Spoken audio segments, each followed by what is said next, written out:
Par sa volonté d'habitat nouveau, d'esprit nouveau, Le Corbusier va faire de la Villa Savoie une machine à habiter, à émouvoir. Conçue pendant l'entre-deux-guerres en 1931, elle manifeste les souhaits de l'architecte quant au bouleversement des codes traditionnels avant-gardistes. Réalisée pour Monsieur et Madame Savoie, clients fortunés, Le Corbusier, accompagné de son frère, va constituer cette maison selon les 5 points de l'architecture moderne, à savoir le plan libre, la façade libre, la fenêtre en bandeau, les pilotis et le toit jardin. La structure de cette maison illustre bien les préceptes modernes de Le Corbusier.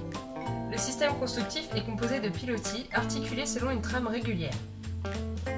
Ils sont armés par des aciers longitudinaux et des cadres transversaux afin de limiter le flambement.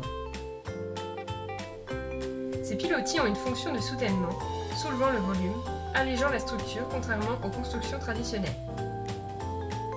Ils font office de chaînages verticaux qui portent une dalle en béton armé et créent une structure stable. Les planchers ont pour rôle structurel de transmettre les charges, les surcharges du bâtiment au pilotis.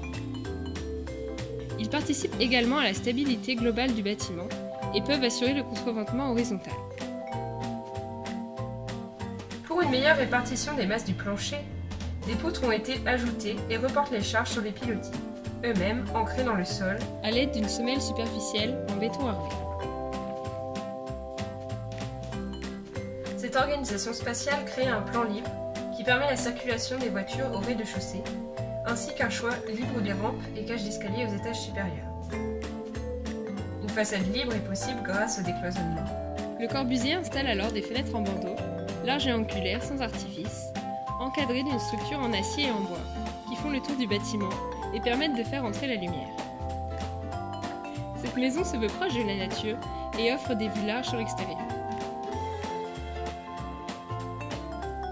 Le toit plat soutenu par les poutres permet l'installation d'un toit jardin. Il témoigne de la vision moderne d'habiter, selon Le Corbusier, pour l'homme nouveau.